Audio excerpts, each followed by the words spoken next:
뉴욕 증시는 또 한 번 크게 휘청였습니다. 11월 고용 보고서가 나왔는데 취업자 수가 부진하게 나타나며 내년 경기 둔화론에 또 한 번 무게가 실렸습니다.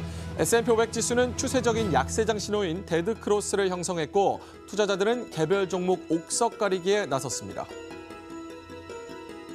나는 공산당이 싫어요. 이승복 어린이 아니고요. 미국 기업 얘기입니다. 화웨이 CFO 체포 사태에 대한 보복을 당할까 봐 시스코 등 미국 핵심 IT 기업들이 불필요한 중국 출장을 자제하고 나선다는 보도가 나왔습니다. 국제유가는 올랐습니다. 오펙과 러시아 등 산유국들이 성공적으로 감산 합의에 도달했습니다. 감산 규모가 관건이었었는데 예상보다 더 큰 폭으로 줄이기로 결정하면서 유가는 주간으로 3.3% 올랐습니다. 반격의 기회를 노리던 가상통화가 또 한 번 크게 꺾였습니다. 미국에서 비트코인 ETF 승인이 2월 말로 연기되면서 존버 정신이 흔들렸습니다. 전문가들은 꾸준히 하락세가 계속될 수 있다면서 시세를 $2,000 초반까지 내다보고 있습니다.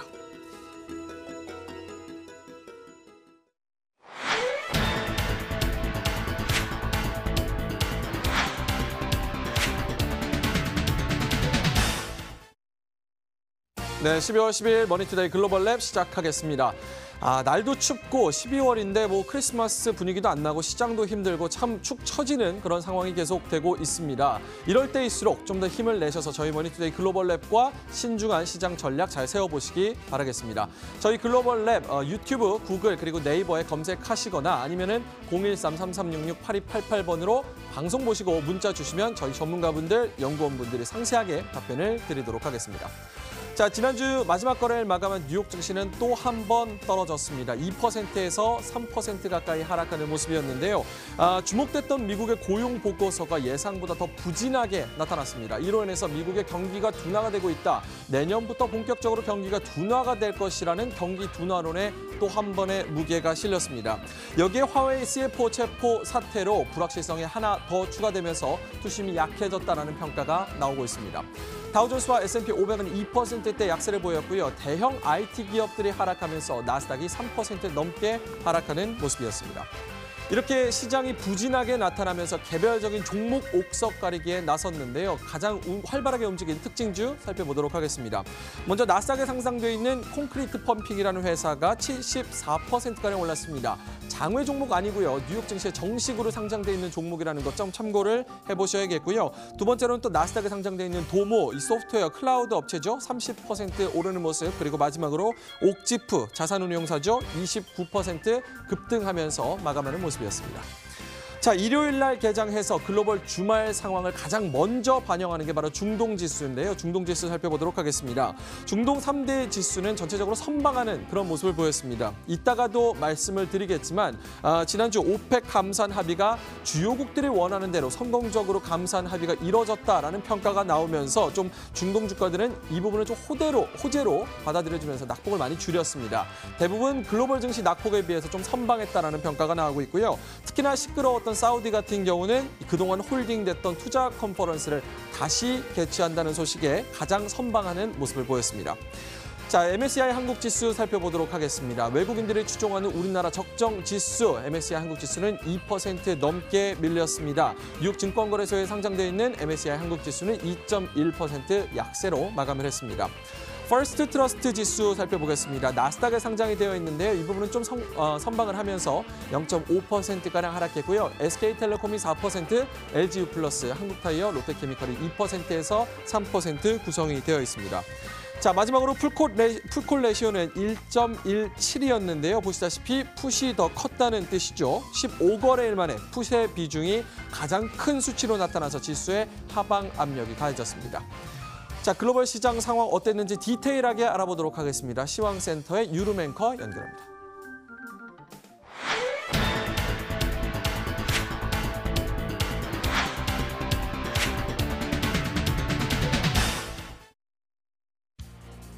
네, 미중 무역 협상의 반등을 되돌리는 한 주가 됐습니다. 주간으로 4% 이상의 급락세를 기록하면서 10여 년 만에 최악의 12월 첫째 주를 보냈는데요. 미국 증시 연준 변수해 장단기 금리 역전까지 한 주 동안 악재들이 산재한 한 주라고 보시면 되겠습니다. 금요일장 마감 지수는 어땠는지 함께 살펴보시죠. 자, 미국 시장의 움직임 함께 보시겠습니다. 미국 3대 지수 2%대 이상의 하락률을 기록하는 흐름을 보여주고 있습니다.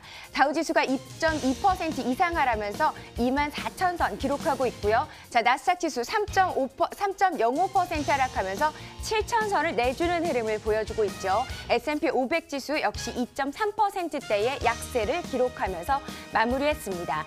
자, 유럽은 어땠을까요? 2년여 만에 가장 좋지 않은 흐름을 보였었는데요. 이번 주 증시 역시 금요일장으로 가면서 반등에는 다소 성공하는 모습을 보여주고 있습니다. 장 초반 대비했을 때는 상승폭을 다소 좀 줄이는 흐름 보여주고 있습니다. 독일은 나흘 연속 하락세가 이어지고 있고요. 프랑스, 영국 그리고 범유럽 지수까지 나흘 만에 반등세를 기록하면서 마무리했습니다. 아시아 증시 역시도 주간 하락률이 붉어지는 한 주였다고 보시면 되겠습니다. 미국 코스피 지수 0.3%의 상승세로 마감하는 움직임이었지만 장중 내내 등락을 기록하는 움직임이었습니다. 일본 지수 0.82% 반등했는데요. 일단은 저가 매수세가 유입되면서 반등에 성공하는 흐름이었습니다. 미중 무역 마찰의 당사자인 중국의 흐름, 일단은 좀 반등세를 기록했습니다. 소폭의 반등세지만 보합권에서 올라서는 흐름 보여줬는데요. 중국 3대 통신사 5G의 테스트 주파수를 터스크를 허가했다는 소식에 따라서 반등을 이끄는 흐름 보여줬습니다. 홍콩 항생지수는 주 후반으로 가면서 힘이 없습니다. 사흘째 약세로 마무리했습니다. 자, 동남아 시장의 움직임은 어땠는지 함께 살펴보시죠. 인도 흐름은 1% 이상의 상승세입니다. 나흘 만에 반등에 성공하는 흐름이고요. 소폭의 약세, 소폭의 강세로 마무리했습니다. 자, 중동시장 움직임 어땠는지 함께 살펴보시죠. 낙폭이 좀 제한되는 흐름을 보여주고 있습니다.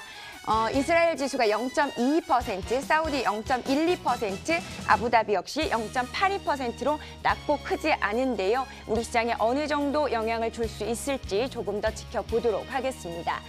자, 전체적으로 시장 흐름 살펴봤는데요. 달러 흐름 함께 살펴보도록 하겠습니다. 자, 미 농무부에서 일단은 고용지표 좋지 않게 나타났습니다. 전반적으로 봤을 때 시장 전달 대비 그리고 전망치 대비해서도 약세였습니다. 달러 0.06% 달러 인덱스 하락하고요. 원달러 환율, N달러 환율 흐름 역시 마찬가지 흐름이라고 보시면 되겠습니다. 유가 흐름도 함께 살펴보시죠. 이를 120만 배럴의 감산에 함께 성공하는 흐름입니다. 2.2%대 급등세를 기록하면서 유가 반등에 성공했습니다. 금 소식은 일단은 반등세로 마무리를 하죠. 주간으로 봤을 때 최대 강세를 보이면서 이번 주 마무리했습니다. 글로벌 마감 시황이었습니다.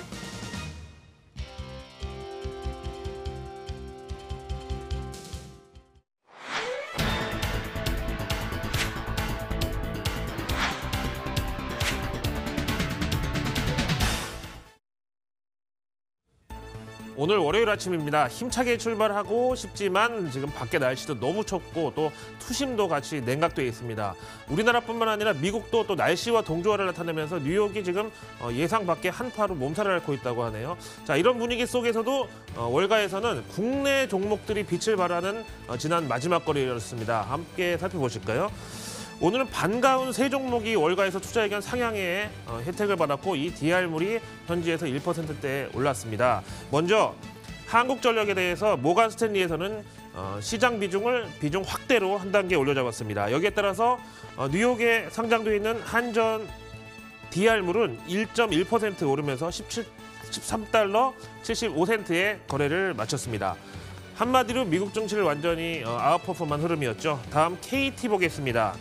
노무라증권에서는 그동안 리듀스, 축소였던 의견을 뉴트럴 중립으로 한 단계 올려잡았습니다. 이 소식에 KT 역시 미국에 상장된 DR물 가격이 1.67% 오르면서 15달러 23센트의 플러스로 거래를 마쳤습니다. 다음 SK텔레콤에 대한 투자 의견도 변경됐습니다. 역시 노무라증권은 중립에서 매수로 투자 의견을 한 단계 상향했는데요. 그럼에도 불구하고 지난 금요일 워낙에 나스닥 지수 전체적으로 좋지 않았다 보니까 여기에 대해서 1.17% 하락으로 역반응을 나타냈습니다. 다음에 에너지주는 지난 금요일 미국에서 줄 하향을 나타냈는데요. 먼저 체사피크 에너지 같은 경우에는 JP모건에서 중립을 비중 축소로 내려잡았습니다. 최근에 유가가 다시 반등하고 있는데 왜 이랬을까요? 특히 JP모건은 캐리스 오일, 데븐 에너지, 익스트랙션 오일 앤 가스, 그다음에 거폴 에너지, 헬콘 리소시즈, 하이포인트, 마타도르 리소시즈, SRC 무려 9개 에너지주의 투자 의견을 한 번에 하향했는데요. 이유는 뭐 우리나라에서도 얘기 나온 거죠. 최근에 유가는 반등을 했지만 반등하기 전에 한번 A자로 급등했다 급락했잖아요. 이 과정에서 이제 아무래도 북반구에 지금 겨울이다 보니까 정유사들이 미리 사놓은 이 재고의 평가가 이익이 좀 급감할 것이다 이런 이제 우려에 따라서 이렇게 투자 의견을 하향했고요. 일단 4분기 실적에도 악영향을 미칠 것이다 이렇게 얘기를 했네요. 자, 지난 주말 월가 현지의 투자 의견 변경 종목들 그리고 국내 종목 3개까지 알아보셨습니다.